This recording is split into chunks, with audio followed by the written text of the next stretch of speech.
Good afternoon, everyone. My name is Vibha Kagzi. I'm the CEO and founder here at ReachIvy.com. Today I have a very, very special guest. I'm very thankful to you for being here. We have the admissions director of the Yale SOM school with us, and she's going to elaborate about Yale specifically and what it takes to meet the high bar of getting into an Ivy League MBA school for us today. I just request you to first introduce yourself and tell us what brings you here to India. Absolutely. Thank you. Thank you everyone for coming. My name is Derlipanska, and as you can imagine, all of us on the admissions team have general admissions responsibilities in terms of traveling for recruitment in the United States and internationally. We read applications, interview candidates, sit on the admissions committee to make decisions, but then each one of us has a specific functional area. So mine is overseeing the Silver Scholars program for college seniors that want to enter into the MBA program without full-time work experience. And I also oversee the joint degree programs. We currently have a portfolio of 9 joint degree programs. If you're interested in any of them, I'm happy to talk about the application and the structure of each program and so on. I am in India for a week. I started my journey in New Delhi. I arrived in New Delhi last night. I'm interviewing candidates that applied in round 1. They submitted their application by the September 12th deadline. I met with a number of candidates in New Delhi on Monday and Tuesday, and I will continue the interviews here in Bombay tomorrow and on Friday. We're also hosting 2 receptions. One was in New Delhi on Monday night, and we have another one here in Bombay at the Touchlands End tomorrow night from 8 to 10 p.m. Great, so thank you for making time in the middle of your interview schedule to speak to some students.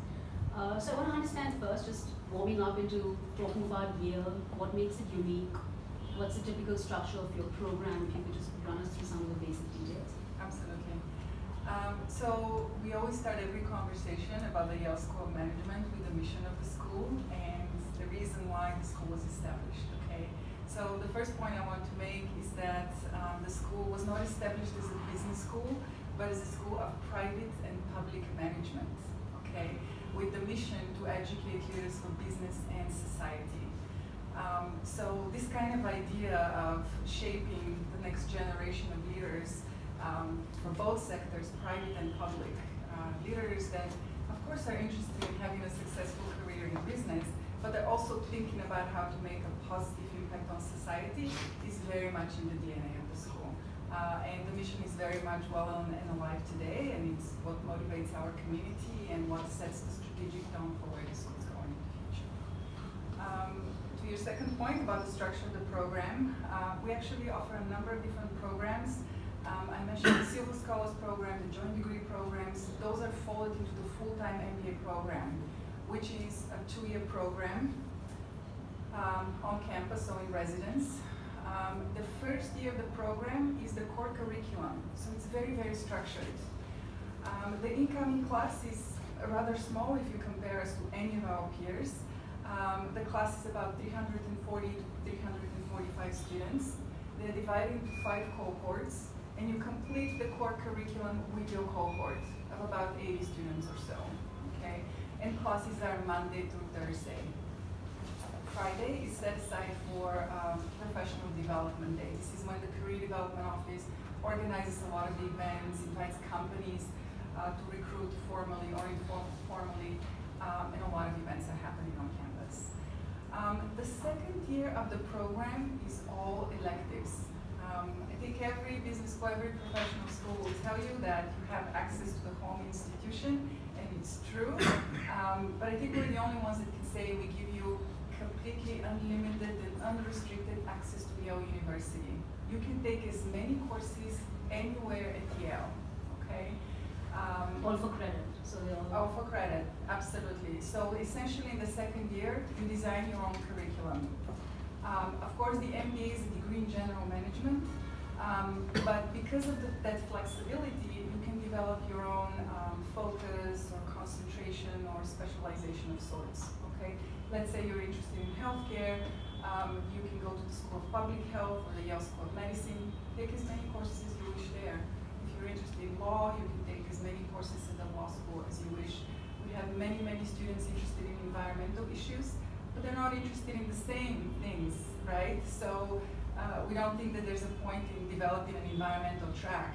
when somebody's interested in clean energy, somebody's interested in energy efficiency, somebody's interested in waste management, another person is sustainability. So we just give them the freedom to go and take all the classes that are relevant to them, to their studies and their professional aspirations at the School of Forestry and Environmental Studies, and they make those choices for themselves.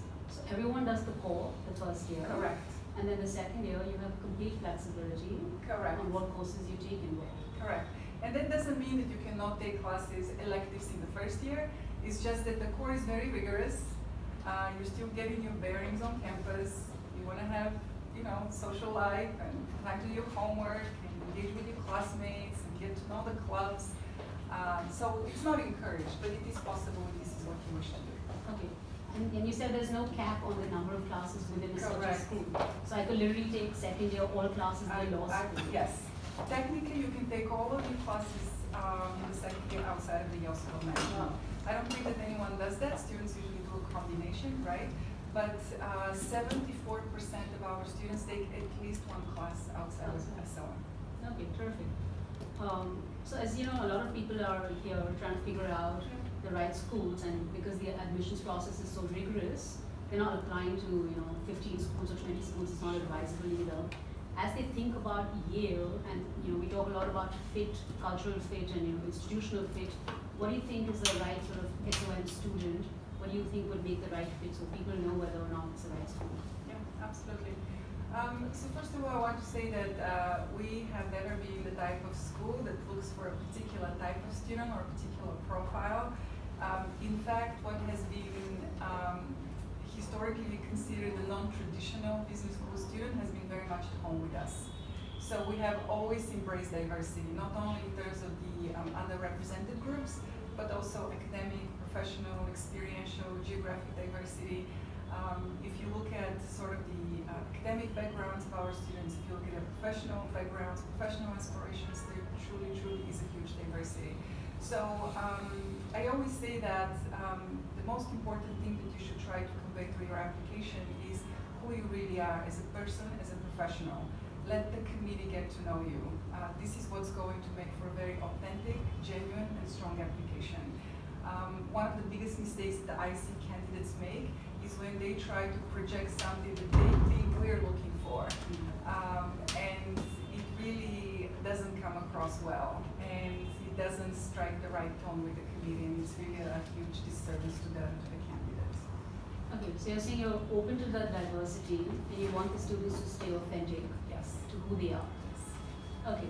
Are there certain characteristics you see within the Yale students that you say, okay, this is a defining characteristic?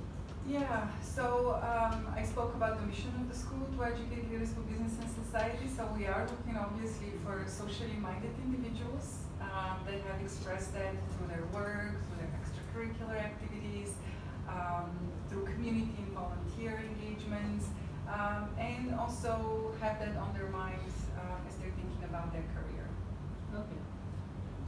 Sorry, can I just add one more thing? And you can, when we think about making an impact on society and contributing to the greater good, you can do this regardless of what company you choose, what industry, and where in the world you are. You can contribute, right? You can make an impact. So this is why we don't give certain academic backgrounds or professional backgrounds advantage over others, because it's not about that. If this is what you truly aspire to do, you can make an impact regardless of where you are. Okay, so just to put examples out there, you could either be a full-time committed Teach for India fellow, Yeah. you could work for a social impact investment fund, or you could work for a company that's socially responsible but still corporate, and all those would classify as businesses with a social leaning. Absolutely. Okay, great. Another thing we hear a lot of course, and I'm sure you hear this more than us, is the GMAT and the GRE and which one you prefer. Average scores, I believe your average score is at about 730 for Yale. So especially the Indian candidate pool, they skew the average, ridiculously across all top business schools. So for an Indian candidate pool, what do you think, is the right GMAT score? We get candidates at 730, 740 who say, I'm going to retake it a fourth time and just make that 770 because I know I can do it. It's just a matter of one more month. Just need to prepare really hard. Is it really worth it? Is that shift in 20 points really going to take that candidate's profile up, the candidate's application of the file? Yeah, that's a great question, sure. To sort of the beginning of your question about GMAT versus GRE, we know that some business schools have a clear preference for the GMAT. We don't. In large part, it's because of our large number of joint degree students, right? Every undergraduate program at Yale requires the GRE. So if somebody's applying to a joint degree program, it's cruel to make them take both tests. So they want to take the GRE, that is perfectly fine with us. We really, truly don't have a preference for one over the other. It's completely up to you which one you should take and submit. And of course, both tests test the same skills, right? Quantitative and verbal. They just do it a little bit differently. So make sure to look at both formats and see which one works better for you and which one is conducive for a better score for you, and just take and submit this one. To your second point about is the average good enough? Should I shoot for above the average? The answer is depends. What does it depend on? Well, I can tell you that there's no such thing as a perfect candidate, right? Every single candidate has strengths and weaknesses. So, if maybe your undergraduate academic record wasn't as strong, you can mitigate that with a higher GMAT or GRE score. So in that case, I would say yes, it's worth shooting for a higher score, right? So again, the question is, are you trying to offset something else in your application? Mm-hmm. Okay, so you look at it holistically, yeah. And if there are any sort of there are obvious gaps in your academic profile, then perhaps better to up the score. Correct. If the overall profile looks pretty solid, then 740 is already above the average, and that's a great score. Yes, exactly. Okay, fine, great. I hope that response sinks in a little bit. Gonna move to the essay since we're in admission season right now, and we've all made a lot of commitments in life, and commitments are very hard to keep, as we know. So what is a commitment? Could you tell us what are you guys looking for in that essay? It's just one essay, but it's a very profound essay topic. So can you tell us what defines a commitment for, let's say, you to start with? Thank you. We thought about this essay question long and hard. We wanted to come up with something that also gives the candidate an opportunity to reveal something about themselves that maybe the committee wouldn't otherwise get a chance to learn from the rest of the application. Just for you guys to know, the essay question is, what is the biggest commitment you have ever made? Yeah, so this is the only essay topic that we require. We don't have a personal statement or statement of purpose. This is it. What is the biggest commitment that you've ever made? So, as you said, commitment means different things to different people. We're not judging you on the commitment. The reason why the question is phrased in such a broad way is because we don't want you to think that we are looking for a specific type of commitment. We're not. Again, emphasis is not to judge you on the kind of commitment that you made. We're trying to essentially get two things out of the essay. One, the motivation behind the commitment, right? What kind of propelled you in that direction to commit to that thing or that person? And secondly, how much time, effort, energy did you put into that commitment to actually carry it out, right? This is what we're interested in learning. Some people have chosen to write about a personal commitment, about a significant other, family member, commitment to self. Other people have chosen to write about professional commitments, understandably, right? Such as a commitment to a company, a team, a project, an industry, and so on. Both are perfectly fine. It's about the motivation and what you've done towards the commitment. Okay, great. Okay, that's very helpful. So thanks for sharing that. Also wanted to elaborate a little bit on the work experience, and there's some people in the audience who's, some parents here whose children are still at the 1 year mark. Some people who have a little bit of more work experience.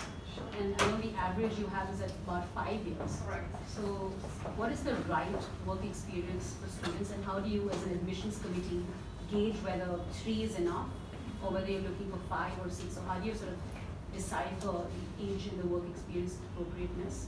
And after that, I'll get into the Silver Scholars Program. Sure. Okay. I was going to start with that, but so the range is quite big, right? From 0 for the Silver Scholars who enter the program immediately after they complete their undergraduate studies. Okay. we can talk more if anybody's interested here, but just to make one point, the Silver Scholars Program was created for college seniors who know exactly what they want to do professionally. Okay, so it's not for everyone. Some people need to work for a while and figure it out, discover what they like, what they don't like, and then decide which career path to take. The Silver Scholars Program is for those that are already there. They have a strong passion for something, a strong interest in something, and they want the MBA to accelerate their career. Okay, so they enter the program, 0 years of full-time work experience. And then on the other end, we have people with 8, 9, even 10 years of full-time work experience. So the average comes to about 5. But to address your question specifically about how does the committee look at 2 versus 3 versus 5, I can tell you that 1 year work experience is not competitive in the pool. You should have a minimum of 2. With a 1 year work experience, you're not a Silver Scholar, and you're just not competitive in the pool of young professionals. Okay. So for the Silver Scholar, you have to apply when you're in your final year. Correct. Final year of college. Yes, in any of the 3 application rounds, but in the final year of college or university. Okay.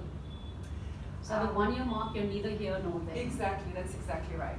Okay. Yeah. And then, so I said the minimum is 2 years.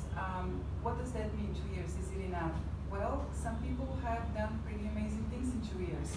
So it's not about the digit, the number of years of work experience. It's about the quality of the work experience, what you have accomplished in those 2 years, what projects you worked on, the kind of the level of responsibility that you have assumed, what your recommenders have to say about you, right? It becomes about that. That's what I mean by the quality of the work experience. You may have somebody with 4 years that has kind of been doing the same thing over and over again and hasn't progressed, hasn't done a whole lot. Then obviously we will take the person with 2 years, you know? So that's why you need a person and a committee to kind of delve deeper into the professional experience, understand it, and of course we're always looking to learn about how that particular professional would contribute to the classroom discussions and to the overall diversity of the class. Okay, so it's a combination of the duration of work experience and then the depth and the quality of that experience. How about international experience? How much weight do you give to that? Let's say for a student pool here in India, would it be preferred that they actually gone out and worked in like another geography, or if they spend their entire time here in India, that's perfectly fine? So this is a great question, and we get this question a lot because we have the aspiration to be recognized as the most global U.S. business school. That doesn't mean that we expect to see global experiences in everybody's life, whether it's personal, academic, or professional, because it wouldn't be a fair expectation, right? Some people have had those opportunities in life, have been able to go and study abroad, have been sent on assignments overseas by their work, and some people haven't, which is perfectly fine. But we do try and assess everybody's kind of open-mindedness and global outlook. Are they open to global experiences? Are they excited about being part of a global community? That is definitely something we try to gauge, but definitely not required to have global experiences. Okay, not required. Okay, great. So people shouldn't be trying to sort of find their way outside. Okay, great, terrific. We move a little bit to recommendation letters, tying in with the work experience. So you mentioned that even if it's a shorter experience, but you have a recommender who's been able to justify those 2 years and sort of highlight your accomplishments. Yeah. For people in the room, how do you even go about selecting who your recommenders are? And when you're reading these recommendation letters, how are you sifting the ones that you feel are fairly student-fed versus authentic? And what about entrepreneurs in the room or people with family businesses, who do they go to? Because obviously they can't have their father or uncle write a recommendation letter. So what should they be doing? So first of all, we hope that none of them are student-fed. Yes, so letters of recommendation are very, very important. We really, truly put a lot of stock into the letters of recommendation, honestly. And so I want to make the point that you should think long and hard about who to approach for a letter of recommendation, okay? Identify those people early on, have conversations with them, and ask them not, are you willing to write me a letter, but can you write me a strong letter of recommendation? It should be a person that really knows you well and is fully supportive of your professional aspirations in pursuit of an MBA degree and so on, okay? The mistake that candidates make a lot is approaching high up in the company, high-ranking manager or a CEO, or CFO, or COO, thinking that sort of the title, the rank would impress the committee. We have seen letters from politicians, governors, ambassadors, also movie stars. They don't impress us if they have no substance, okay? If they're short, generic, and don't have a whole lot to say about the candidate, it doesn't impress us. In fact, it kind of works against the candidate because it becomes a lost opportunity, right? So always approach the person that you have worked closely with, that has gotten to know you, and can speak to your accomplishments. We're only impressed with what they have to say about you. So other than my uncle knowing the finance minister of the country, what if I know a really prominent Yale alumnus and they say, okay, actually I know this Yale alum and I wanted to write a recommendation letter. How seriously do you guys take that? So great. I mean, if it's an alum or alumna letter that you have worked with, absolutely, that's a great recommendation. Sure. In addition to the direct only if management. you have worked with them, Okay. not if you just know them. Then again, we have specific questions in the recommendation form, so they wouldn't be able to address those questions, right? They can write maybe a letter of support, sort of an endorsement, but don't make them one of the official recommenders. Okay, and then that letter of support should be emailed over to the admissions directly. Exactly, and we'll add it to your file. Doesn't have to follow a specific format or be of specific length. It can be just a paragraph or two. Okay. Just as someone who knows you, who can speak to your abilities. Exactly. And the second part of the question about people that have joined the family business or are entrepreneurs, they do have to be a little bit more creative about who they approach. We understand that. They cannot submit letters from relatives. They can identify managers, clients, investors. The same rule applies. Somebody they work closely with, somebody that got to know them, and somebody that can speak to the work that they have done for the company. Okay, so you said managers, investors, clients. That's quite a Business spectrum. partners. Okay. Yep. Great. The elephant in the room, money. So all this is great, right? Great experiences, amazing program, diverse cohort. It's going to cost a lot of money. So how is Yale helping make the investment feasible and practical? If you could talk about just financial aid scholarship options, when people should be applying to those, and then there are any special grants for certain sectors like maybe just talk about the social enterprise element. Absolutely. First of all, there's nothing you have to do to apply for a scholarship. There is no box to check. There's no essay to write. You don't have to say, please consider me for a scholarship. The moment you click the submit button on your application, you're automatically considered for all the scholarship money that we have available. And at the time of admission, you also receive a notification if you have been granted a scholarship and in what amount. Okay, so we make the process very, very simple. So no extra work. Exactly. For you or for us. Okay. Secondly, all of our scholarships are merit-based. Okay. Other professional schools at Yale give need-based scholarships, meaning they ask how much savings do you have, assets, how much can your family contribute to your education, and so on. We don't. Everything is based on the application that you submit to us. Your test scores, your academic records, your letters of recommendations, your work experience, and so on and so on.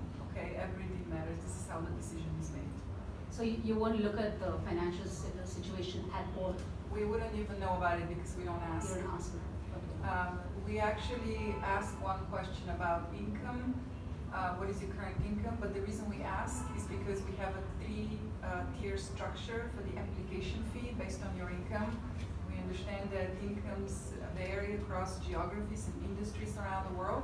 So we don't want to disadvantage anyone, which is why we have 3 different application fees. So that's the only reason we ask for the income. It's self-reported. You don't have to show proof of income. Whatever you put, we take your word for it, and that calculates your application fee. Okay. We don't ask any other application.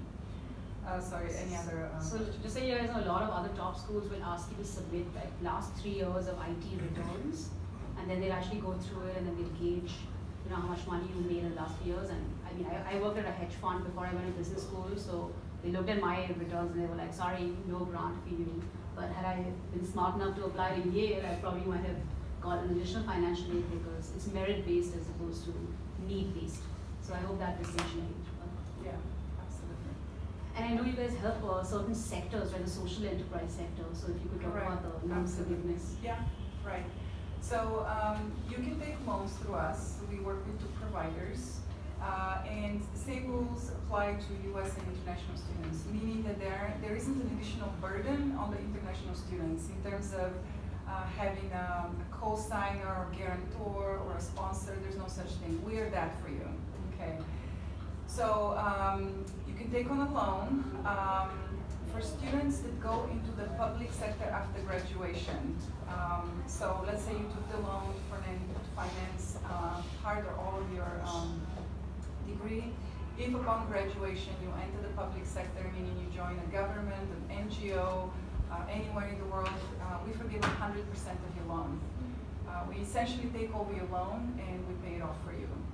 It's the most generous of its kind in the world, and it goes back to our mission to educate leaders for the private and the public sector, and obviously to encourage students to go into the fields that they're most passionate about and where they feel they can make the most impact, as opposed to thinking, what is the highest paying job I can get to pay off my debt.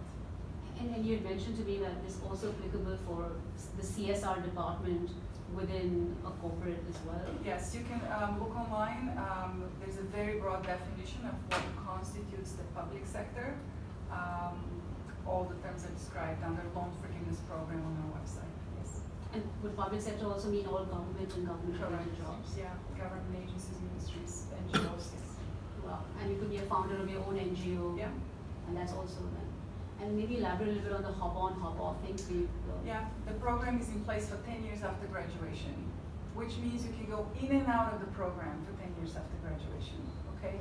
Maybe you don't want to go into the public sector immediately after graduation. Maybe you want to, work for profit for a couple of years.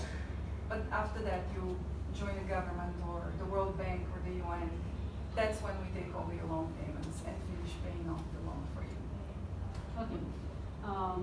Now, since you're here to interview candidates, if we could get a sneak peek into the interview process, what you're thinking about as you're dissecting the candidate, how much pre-preparation you do. I believe you guys do a blind interview. If you could just explain why you do a blind interview, and how best should candidates think about preparing, and how should they go about the prep process for your interview? Absolutely. So yes, we interview candidates blindly, which means that the only part of the application that the interviewer has seen is their resume, okay? So each day as I sit down with a candidate, I have their resume in front of me, and that's all I know. Of course, if they put their GMAT score on the resume, I can see that. But if they don't, I have no idea what their GMAT or So they bring a printed out resume? I bring those with me, actually. Somebody prepares them in the office before my trip, and I bring the stack of resumes, and that's all I've seen. And the reason why we do this is because we want the interview to be a conversation, to get to know the candidate, learn about their background, their experiences, learn about their goals and aspirations, without any preconceived notions from the rest of the application. We're all human. If we read an entire application and then we see the scores and the academics and what the recommenders say, we're already forming an opinion about that person, right? Good or maybe not so good, right? And then it becomes unfair. The process becomes unfair because you're already meeting with a person with certain ideas about what they are or they aren't, and we don't think that that's fair. It should be a completely unbiased assessment of the candidate based solely on that conversation that you have with them. Okay.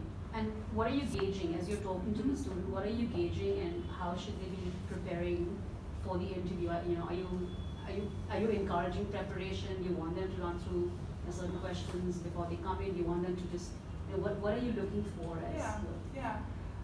Nothing specific really, meaning that there isn't a whole lot of work that you can do in preparation. Again, remember the person only has your resume in front of them, so all the questions will be based on the resume. They will not be about your commitment. They will not be about anything that you haven't mentioned, right? Obviously, you should do research on the school to know what we're about and why you want to be there. But nothing really specific. There is nothing tricky. There is nothing technical. There is nothing that will throw you off your feet. That's not the point. It's truly a conversation to get to know your background and future plans. Okay. Let's flashback to before the interview. So what's gone on before? Who are these people, the so-called AdCom, back in Connecticut? So if you could describe, give us a little character sketch of the admissions committee, what it comprises of. Yeah. And if you're okay sharing, like, how do you guys look at what is the process you follow? How many people read every, because people spend a lot of, it's just a 500-word essay, but having done so many of them, I know the number of hours people spend on those essays. So how much time and how much effort is going in at the back end now, once these have been submitted, to then pick the final pearls that you guys decide on? Sure, absolutely. So I spoke a lot about the diversity of the class, right? Academic, professional, and so on. There is the same kind of diversity on the committee, meaning that we have people from different academic backgrounds, PhDs, MBAs, JDs, other master's degrees, people from different professional backgrounds, engineering, consulting, finance, and so on. And we think it's important to have this kind of diversity on the committee because as we're looking at such a diverse pool, we each bring a different perspective and our collective understanding of the candidates becomes that much better. So process-wise, one committee member picks up a file, reads it from beginning to end, watches the video questions, makes an assessment of that candidacy. Then another admissions officer picks it up and does the same, reads it from beginning to end, watches the video questions, makes an assessment, and then that file is brought up to the entire committee for discussion. Okay, we're a very democratic committee, so we think again it wouldn't be fair if your fate rests in the hands of two people, right? That just wouldn't be a fair process. So the entire committee discusses first whether the candidate should be invited for an interview, and there's a second phase after all the interviews have been conducted. The entire committee convenes again to make a decision about admit, deny, or waitlist. Okay. And you also mentioned to me that since you're interviewing here in India, you're not the reader for the Correct. Indian files. I right? have not read any of the files yet. Okay, so it sounds like a very meticulous, detailed process.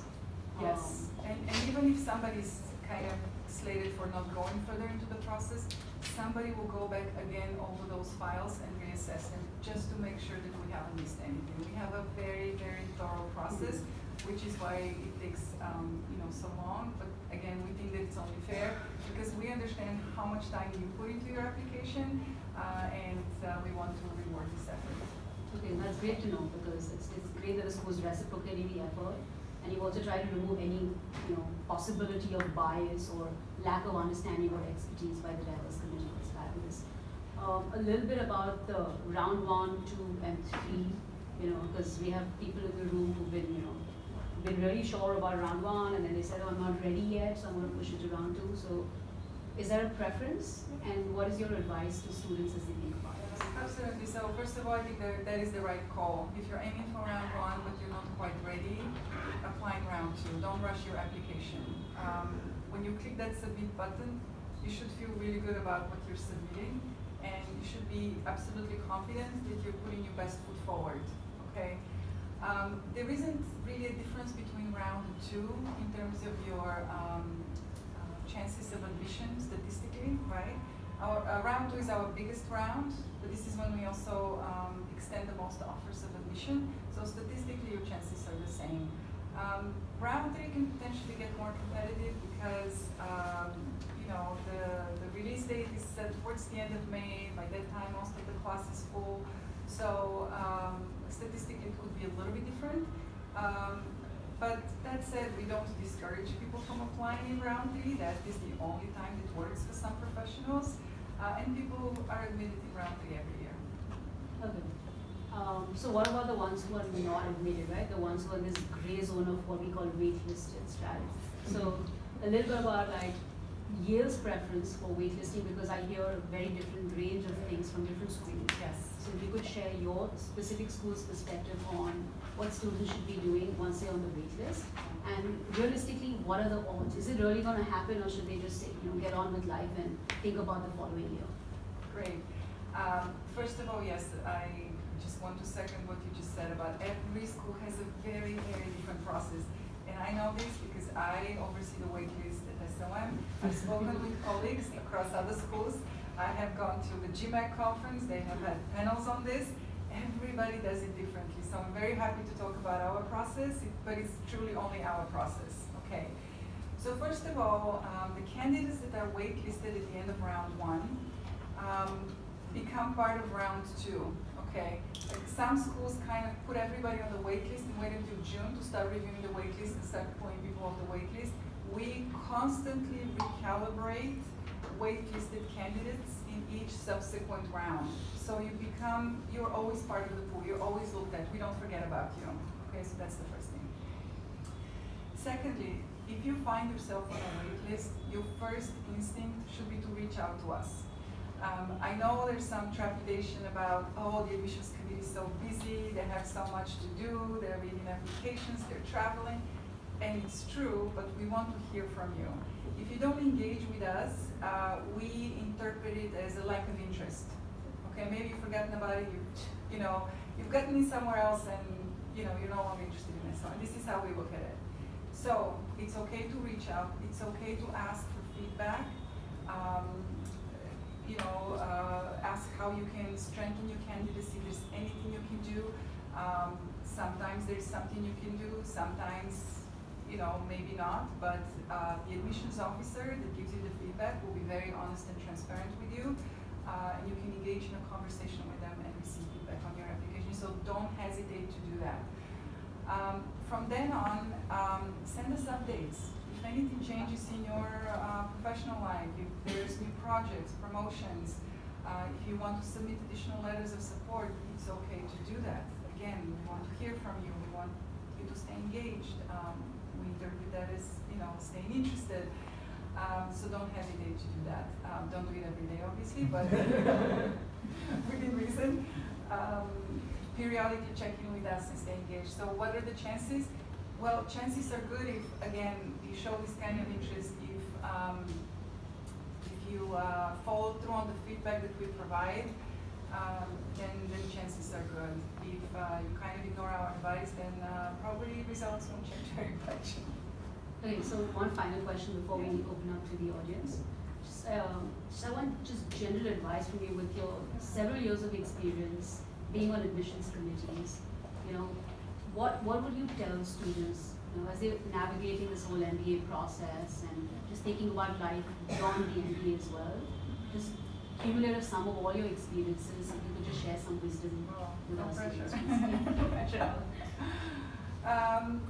So I feel like I already said it by saying that you should stay true to who you are and paint the true picture of who you are as a person, as a professional. But I always say talk to more than one person. I obviously represent the admissions office and the admissions perspective. Reach out to students. Our students are very accessible. They're always happy to talk about the school and the program and SOM in general. So learn about the school, learn about the place, learn about its people, and then when you're trying to make your case about why an MBA, why now, why SOM, when you contextualize it within all that knowledge based on the different perspectives that you have gathered, I think it will be more coherent and more clear, and it will make for a good case. Okay, great. Thank you so much for sharing your time with us, and we're just going to open up for audience Q&A. Thank you. Thank you.